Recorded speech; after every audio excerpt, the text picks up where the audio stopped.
அவன் எங்கே இருக்கிறான்ப்பா? சாமி கூட இருக்கிறான். அதான் நம் கூட தலைமை விட்டான், தேவர்க்கே தலைப்பட்டான் என்று அப்படி அவங்க ரெண்டு பேரும் பேசிக்கிறாங்க. அதுக்கு தகுந்த மாதிரி இவரும் பண்ணிட்டு இருக்கிறார்.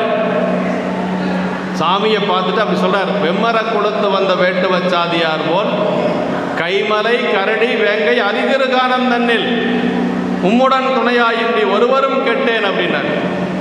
இந்த காட்டுக்குள்ள யார் சாமி இப்படியெல்லாம் இருப்பாங்க? வேடுவர்கள் தானே இப்படி இருப்பாங்க.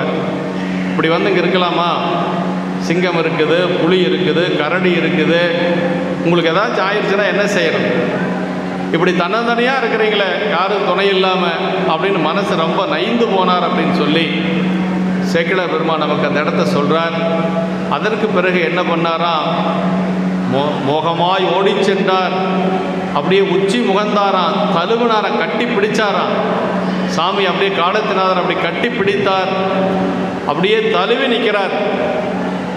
அப்படியே கூத்தாடுறார். பெருமானை பார்த்தாச்சு அந்த மகிழ்ச்சியில்.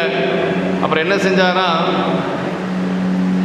உனக்கு நல்ல சாப்பாடு நீ ரொம்ப நாள் ஆச்சு சாப்பிட்டு சாமிகிட்ட சொல்கிறார், இளைத்தனர் நாயனார் என்று. சாமி பார்த்து இழைச்சி போச்சுன்னு சொல்கிறாருங்க. அங்கே யாராச்சும் நம்ம சாமியை பார்த்து என்னைக்காவது அப்படி நினச்சிருக்கிறோமா? இளைத்தனர் நாயனார் என்று ஈண்டச் சென்று எய்தி வெற்பின் முளைத்தெழு முதலை கண்டு முடிமிசை மலரை காலால் வளைத்த போர் செருப்பால் மாற்றி வாயில் மஞ்சள் நீர் தம்மை விளைத்தன்பு உமிழ்வார் போல விமலனார் முடிமேல் விட்டார் அப்படின்னார். சாமியை பார்த்து என்ன சொன்னாரா? இளைத்தனர் நாயனார். ரொம்ப நாள் சாமி வந்து சாப்பிட்டு ரொம்ப நாள் ஆச்சன்றிருக்கு, ரொம்ப இழைச்சி போயிருக்கிறாரு. இப்போ தான் முதன்னு சாமி பார்க்கிறாரு. இளைத்தனர் நாயனார் என்றுன்னார். அப்புறம் என்ன பண்ணாரா? ஈண்டச் சென்று எய்தி வெற்பின்